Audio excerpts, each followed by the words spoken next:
கொடுப்பா பால் குடிக்கும் பிள்ளமுவா பார்த்தே பசி மறப்பா இளவட்டமான பின்னும்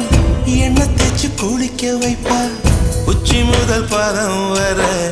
உச்சி கொட்டி மகிழ்ந்திடுவா நெஞ்சிலே நடக்க வைப்பா நிலாவ பிடிக்க வைப்பா பிஞ்சு விரல் நகம் கடிப்பா பிள்ளை எச்சில் சோறு தின்பா பல்லு முளைக்க